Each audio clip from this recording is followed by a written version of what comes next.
আলাইকুম রহমতুল্লাহ। সম্মানিত ভাই বোনেরা, আপনারা শুনছিলেন যেই গুণ বা যে আমল করিলে বা যেই গুণ রাখিলে আল্লাহ রাব্বুল আলামিন কাল কিয়ামতের ময়দানে আরশের ছায়ার নিচে ছায়া দান করবেন। তাদের মধ্যে পঞ্চম নাম্বার হলো, আল্লাহ নবী বলেন, রজুলুন দাআতহু ইমরাআতুন যাতু মানসাবিন ওয়া জামালিন ফাকালা ইন্নী আখাফুল্লাহ।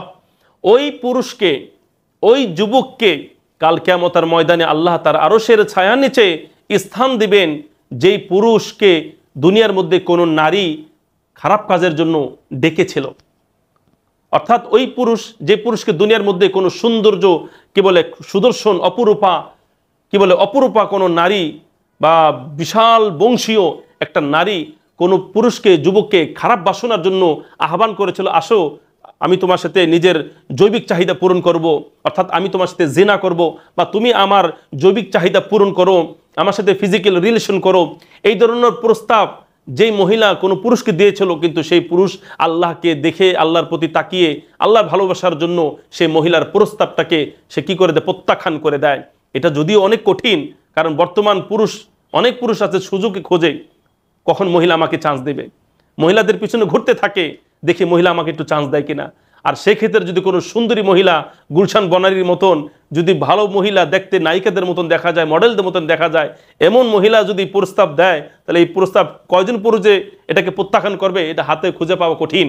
কিন্তু এই কঠিনতম সময়ের মধ্যেও কোনো পুরুষকে যদি কোনো রূপসী নারী, কোনো সুন্দরী মহিলা, কোনো মডেল নায়িকা যদি বলে, আসো আমার জৈবিক চাহিদা পূরণ করো, আর সেই মুহূর্তে আল্লাহর জন্য কেউ যদি এটা প্রত্যাখ্যান করে দেয়, এই প্রত্যাখ্যান করার কারণে কি হবে জানেন? যেই যুবক কোনো মহিলার কুপ্রস্তাবকে প্রত্যাখ্যান করে, যেই পুরুষ নিজের যৌবনকে রক্ষা করতো, নারীর সাথে অবৈধ সম্পর্ক থেকে বিরত থাকে, ওই যুবক বা ওই পুরুষকে কাল কিয়ামতের ময়দানে আল্লাহ তাআলা তার আরশের ছায়ার নিচে ছায়া দান করবেন। সুবহানাল্লাহি ওয়া বিহামদিহি। বন্ধুরা আমার, এটা অনেক কঠিন কাজ।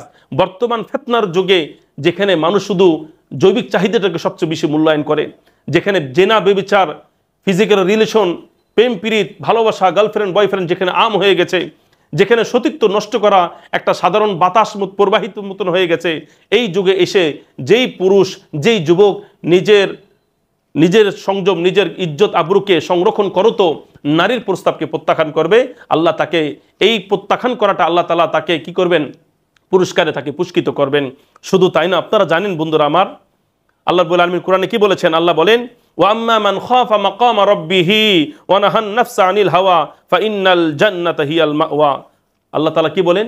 যে ব্যক্তি আল্লাহকে ভয় করে এবং নিজের কুবাসনা থেকে নিজেকে ফিরিয়ে রাখে এবং সে কি করে, নিজের চরিত্রকে রক্ষা করে, আল্লাহ তাআলা বলতেছেন ফাইন্নাল জান্নাতা হিয়াল মাওয়া, এই পুরুষটার জন্য জান্নাত তার হলো ঠিকানা। সুবহানাল্লাহি বিহামদিহি।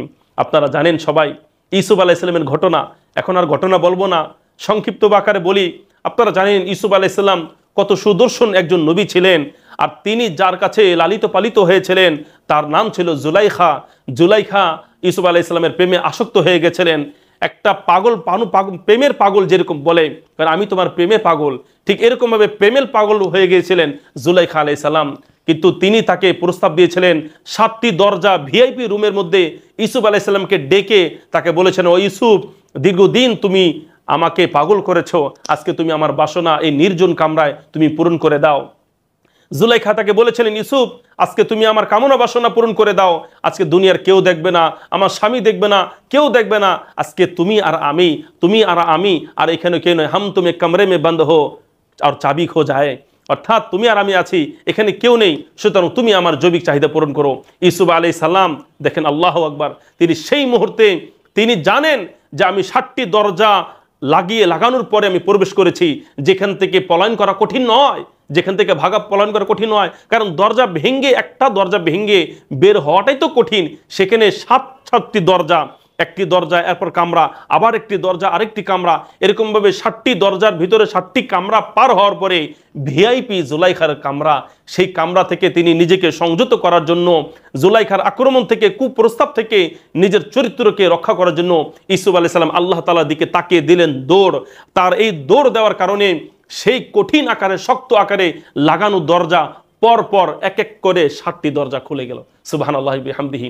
এরকমভাবে বন্ধুরা আমার, ইউসুফ আলাইহিস সালাম আল্লাহ তাআলার জন্য নিজের চরিত্রকে রক্ষা করেছিলেন। জুলাইখার কুপ্রস্তাবকে, জুলাইখা তিনিও খুব সুন্দরী রূপসী ছিলেন, কিন্তু তিনি আল্লাহ তাআলার জন্য নিজের চরিত্রকে হেফাজত করেছেন। এই জন্য বন্ধুরা আমার, আমরা ইউসুফ আলাইহিস সালামের ঘটনা থেকে শিক্ষা নিই। তিনি যেরকমভাবে সেই সুন্দরী, রূপসী এবং বিশাল অর্থমন্ত্রীর স্ত্রীর কুপ্রস্তাব যদি ফিরে দিতে পারেন, তাহলে আমরা মুসলমান, এজ এ মুসলিম হিসাবে, নবীর উম্মত হিসাবে আমরা কেন নারীর কুপ্রস্তাব আমরা কেন ফিরাতে পারবো না? আর আমরাই বা কেন নারীকে খারাপ প্রস্তাব দেবো? আল্লাহ আমাদের সকলকে হেফাজত করুক, আমিন।